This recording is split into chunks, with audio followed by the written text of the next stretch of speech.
9 से 10 दिनों की यह विधि है जिसमें आप आहार के माध्यम से रसाहार कल्प करके, दुग्धार कल्प करके अपने शरीर से विजातीय द्रव्यों को अर्थात मल को अर्थात टॉक्सिन को बाहर निकालते हैं। कई सारी तामसिक पेय का सेवन कर लेते हैं जिसके कारण जिस उपवास से हमारा शरीर निरोगी होना चाहिए था, आज उसी उपवास को जो महिलाएं, जो माताएं बहनें या जो भी व्यक्ति करते हैं वो उतने ही अधिक रोगी होते चले जाते हैं। थायराइड के रोग, पेट के अल्सर के रोग, अनेक रोग जो उत्पन्न हो रहे हैं वो गलत प्रकार से उपवास करने के कारण और खान पान के कारण हो रहे हैं। उपवास के दौरान जो प्रधान कर्म है उसमें हम चाय का सेवन कर लेते हैं। चाय हो गया, कॉफी हो गया, इस तरह की चीजें स्टिमुलेंट होती है, हमारे शरीर के ऑर्गन्स को प्रेशराइज करती हैं कि आप ज्यादा काम करो, तो वह प्राकृतिक रूप से शोधन की क्रिया को नहीं कर पाते, क्योंकि आने वाले ऋतु के रोगों पर हमने पहले शोधन करके विजय प्राप्त कर लिया, तो 10वें दिवस को हम कहते हैं विजयदशमी। नमस्कार, आईडीटीवी इंद्रधनुष के वीडियो सेशन में आपका स्वागत है। जैसा कि नवरात्र शुरू हो चुका है और इस पर कई लोग उपवास भी करते हैं। उपवास में कई बार कुछ गलतियां हो जाती हैं। कैसे उपवास करें ताकि उससे रोग से भी बचा जा सकता है, इस विषय पर बात करने के लिए यहाँ मौजूद हैं योग एवं प्राकृतिक चिकित्सक आचार्य प्रकृत। नवरात्र शुरू हो चुका है, आयुर्वेद की दृष्टि में नवरात्र का क्या महत्व है? जी, हमारे ऋषियों ने अनेकों चीज हमारे विषय में कही। हम किस तरह से अच्छा जीवन जी सकते हैं, कैसे एक सुखी स्वस्थ जीवन जी सकते हैं, उसके लिए अनेकों विधान आयुर्वेद में बताए गए।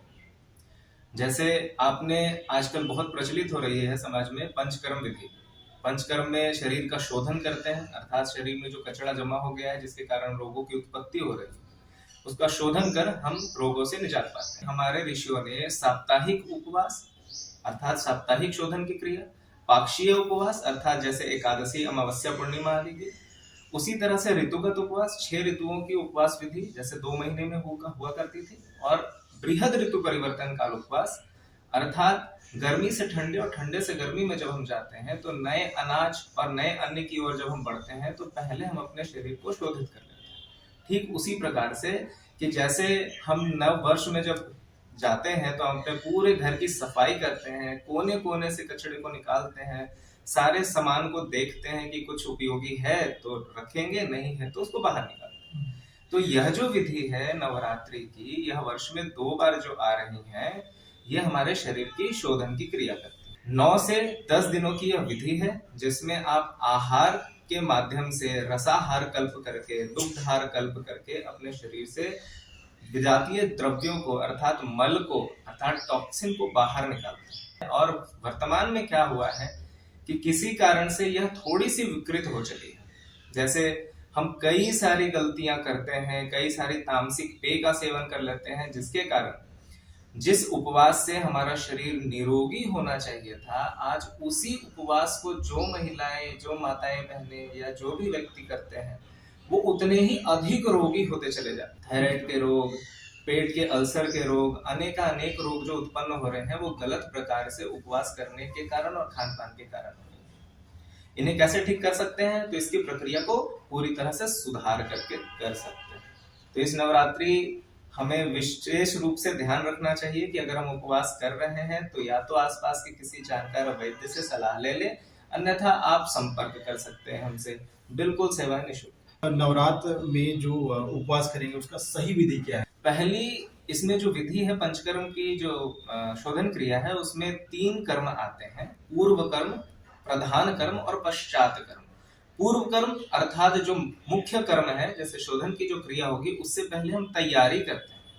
ठीक उसी प्रकार से अगर आपको कल उपवास करना है तो 2 दिवस पूर्व से ही आपको तैयारी करनी होगी। कई लोग यह गलती करते हैं कि पहले ही कल अगर उपवास करना है तो आज ठूस ठूस करके खा लेते हैं, तो उससे जब आप उपवास काल में जाएंगे तो अचानक से आपके शरीर में अनेक चीजें बदलेंगी, रासायनिक रूप से भी। इससे हमारे शरीर में जो अवशोषण होता है वो मल रुकता है और उसी मल का अवशोषण होने से रोगों की उल्टी उत्पत्ति हो जाती है।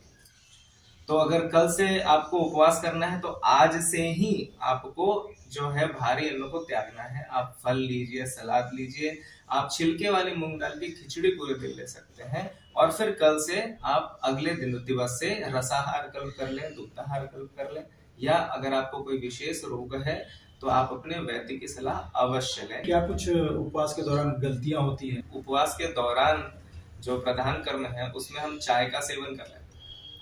चाय हो गया, कॉफी हो गया, इस तरह की चीजें स्टिमुलेंट होती हैं, हमारे शरीर के ऑर्गन्स को प्रेशराइज करती हैं कि आप ज्यादा काम करो, तो वह प्राकृतिक रूप से शोधन की क्रिया को नहीं कर पाते हैं, तो शरीर का शोधन ही नहीं हो पाया जो मुख्य कर्म था हमारा। उसके बाद है पश्चात कर्म, अर्थात आज उपवास का अंतिम दिवस है तो अगले दिन की पूरी तैयारी हम पहले कर लेते हैं। पूड़ी, छोले, सेब, सूखे भुजिया, बहुत तेल मसालेदार सब्जियां का सेवन करने लगते हैं। तो उपवास का विधान तो यही है विधि कि जब आरंभ कर रहे थे तो तैयारी कर रहे हैं, जब वो संपन्न हो गया तो धीरे धीरे अपने जो घर के खाने हैं उस पे आने के लिए एक दिन आपने सलाद ले लिया, फिर आपने खिचड़ी ले ली, उसके बाद फिर आप रोटी का सेवन कर सकते हैं। मुख्यतः जो 9 देवियां हैं उनमें आप देखेंगे जो पहली देवी है देवी शैलपुत्री, जो है आयुर्वेद की दृष्टि से यह हरड़ है। हरड़ का सेवन करने से आपकी आंतों की सफाई होती है, आंख का भी रोशनी बढ़ता है, और इससे हमारे पेट के लगभग सभी रोग ठीक हो जाते हैं। खून में जो कोलेस्ट्रॉल आदि बढ़ा है वो भी ठीक होता है। फिर चौथी देवी देख लीजिए, उनका नाम है कुष्मांडा।